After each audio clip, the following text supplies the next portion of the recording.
নমস্কার বন্ধুরা, সবাই কেমন আছেন? আশা করি সবাই ভালো আছেন, সুস্থ আছেন। তো আমরা আপনাদের জন্য নতুন একটি গল্প নিয়ে চলে এসেছি। গল্পটির নাম লাভ ট্রেন। সুতরাং গল্পটির শিরোনাম দেখে আপনারা নিশ্চয়ই বুঝতে পারছেন গল্পটি কেমন হতে চলেছে। তো চলুন আর বেশি কথা না বাড়িয়ে ভিডিওটি শুরু করা যাক। ভিডিওটি শুরু করার আগে যারা মাসা লাভ স্টোরি চ্যানেলটিকে এখনও সাবস্ক্রাইব করেনি তারা এখনই সাবস্ক্রাইব করে নাও এরকম আরও নতুন নতুন লাভ স্টোরি ভিডিও পেতে।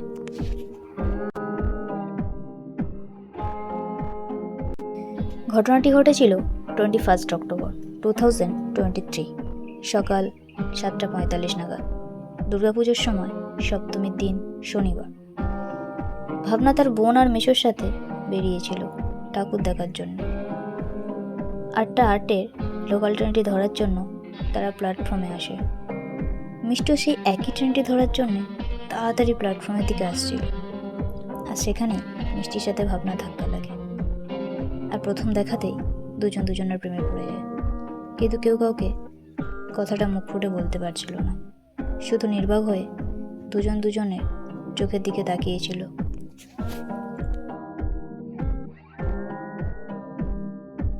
তারপর হঠাৎ ট্রেনের হর্ন বেজে ওঠে।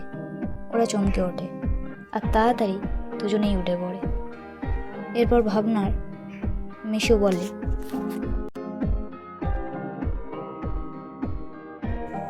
ওই মেয়ে, তাড়াতাড়ি চলো, ট্রেন এসে গেছে।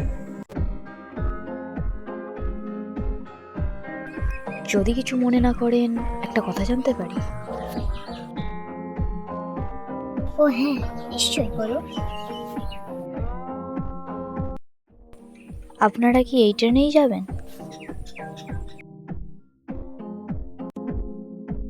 হ্যাঁ, কেন?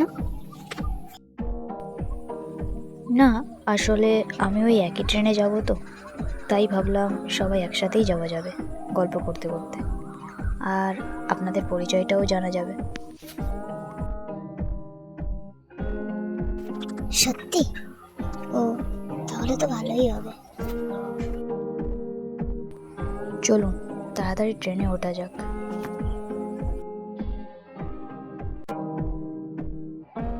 এরপর সবাই একসাথে ট্রেনে উঠে পড়ল। মিষ্টিও ভাবনাদের সাথে একই কামরাতে উঠে পড়ল। আপনি কোথায় যাবেন? আমি আপাতত শিয়ালদহ যাব, তারপর ওখান থেকে ঠাকুর দেখতে যাব। আমরাও তো ঠাকুর দেখতে বেরিয়েছি। ও তাই? আরে, তুমি আমাদের সাথেই চলো, সবাই মিলে একসাথে ঠাকুর দেখা যাবে, যদি তোমার কোনো আপত্তি না থাকে তো। আরে না, আমার কেন আপত্তি থাকবে? এমনিতেই আমি তো একা বেরিয়েছি, আপনাদের সাথে গেলে ভালোই লাগবে। ও, তাহলে তো খুব মজা হবে। আচ্ছা, যদি কিছু মনে না করেন আমরা কি বন্ধু হতে পারি? হ্যাঁ, নিশ্চয়ই। তাহলে এখন থেকে আর আপনি নয়, শুধু তুমি বলে ডাকবে, কেমন? ধন্যবাদ, আপনি আমার মনের কথাটাই বললেন। আমিও এটাই ভাবছিলাম। আচ্ছা, তার আগে আমরা আমাদের পরিচয়টা দিয়ে দিই। আমি মিষ্টি, জামবাটি থাকি। পেশায় আমি একজন স্টুডেন্ট, বয়স 20। আমি ভাবনা, কালিকাপুর থাকি। আমি একজন স্টুডেন্ট, বয়স 15। আচ্ছা, কথায় কথায় তোমার নামটাই তো জানা হলো না। আচ্ছা, তোমার নাম কি? আমি ভাবনা, আর তুমি? আমি মিষ্টি। ও, তোমার সাথে পরিচয় হয়ে আমার খুব ভালো লাগলো। আমারও। তুমি কোথায় থাকো? আমি কালিকাপুর। তুমি কোথায় থাকো? আমি জামবাটিতে থাকি। ও, তাহলে তো ভালোই হলো, ফিরতেও কোনো অসুবিধা হবে না, একসাথেই ফেরা যাবে। এরপর সবাই গল্প করতে করতে শিয়ালদা পৌঁছে গেল। তারপর ওখান থেকে দমদমে ট্রেন ধরলো। কিছুক্ষণ পর ট্রেন দমদম এসে পৌঁছালো। তারপর দমদমে পৌঁছে সেখান থেকে দমদম ক্যান্টনমেন্টের ট্রেন ধরে দমদম ক্যান্টনমেন্ট পৌঁছে গেল। তারপর ওখান থেকে টোটো ধরে সবাই এয়ারপোর্ট পৌঁছালো। ওখানে অনেকটা টাইম কাটালো। তারপর সবাই খাওয়া দাওয়া করে শিয়ালদহ ব্যাক করলো।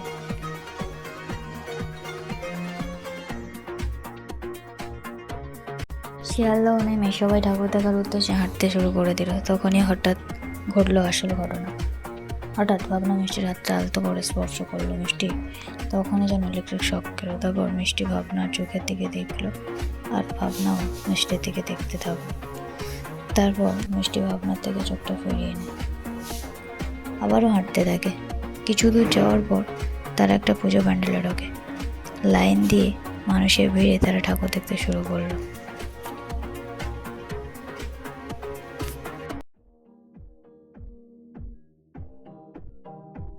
কিন্তু মণ্ডপে এত মানুষের ভিড় ছিল যে তাদের ঠেলাঠেলিতে মিষ্টির ভাবনার বুকের সাথে ধাক্কা লাগে। তারপর তারা দুজনে লজ্জায় দুজনের দিক থেকে মুখ ফিরিয়ে নেয় আর চুপচাপ ঠাকুর দেখা পুজো মণ্ডপ থেকে বেরিয়ে আসে। তারপর তারা আবার হাঁটতে শুরু করে। ভাবনার বোন ভাবনার মিশুর হাত ধরে আসছিল। ভাবনার মিষ্টিও ওদের পেছনে আসছিল। আস্তে আস্তে ভাবনা মিষ্টিকে জিজ্ঞাসা করে,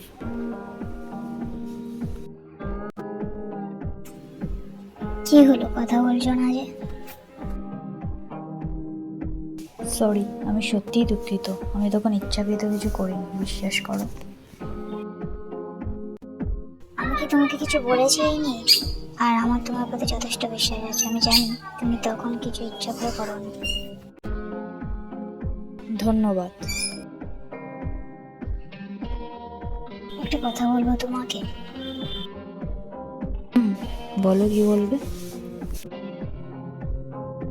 আমাকে তোমার কেমন লাগে? ভালোই লাগে। কেন? সত্যি বলতে আমারও তোমাকে না প্রথম দেখে খুব ভালো লেগেছে। আমরা কি একে অপরের জীবনসঙ্গী হতে পারি না? অবশ্যই হতে পারি। সত্যি বলতে আমিও তোমাকে না ভালোবেসে ফেলেছি, কিন্তু লজ্জায় আর ভয়ে কিছু বলতে পারছিলাম না। আচ্ছা, তোমার কন্ট্যাক্ট নম্বর আমাকে দেবে? আসলে এরপর আমরা তো যে যার বাড়ি ফিরবো, কেউ কারোর সাথে যোগাযোগ করতে পারবো না, তাই বলছিলাম আর কি। তো এরপর ওরা নিজেদের ফোন নাম্বার একে অপরকে দেয়। তারপর দুজনে ওই ভিড়ের মধ্যে নিজেদেরকে কিছুটা সময় দেয়। তারপর সবাই মিলে খাওয়া দাওয়া করে বাড়িতে ফেরার জন্য ট্রেন ধরে।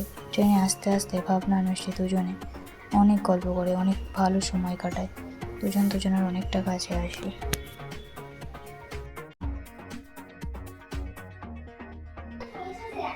তারপর দেখতে দেখতে ট্রেন চাম্পাহাটি স্টেশনে এসে দাঁড়ায়। সবাই নেমে পড়ে। তারপর দুজন দুজনের দিকে করুণ দৃষ্টিতে কিছুক্ষণ তাকিয়ে থেকে তারপর বিদায় জানিয়ে যে যার বাড়ি চলে যায়। সেদিনের পর থেকে ভাবনা আর মিষ্টির ভালোবাসা সুন্দরভাবে কাটতে থাকে। আর ধীরে ধীরে ওরা সব বাঁধা পেরিয়ে একে অপরের পাশে থাকে, সারাটা জীবন একসাথে কাটিয়ে দেয়। তো বন্ধুরা, তোমরা সবাই আশীর্বাদ করো যেন ওরা সারা জীবন এভাবে একে অপরের পাশে থাকে, সাথে থাকে। এভাবেই ওরা জীবনের শেষ নিঃশ্বাস পর্যন্ত একে অপরকে ভালোবেসে যেতে পারে।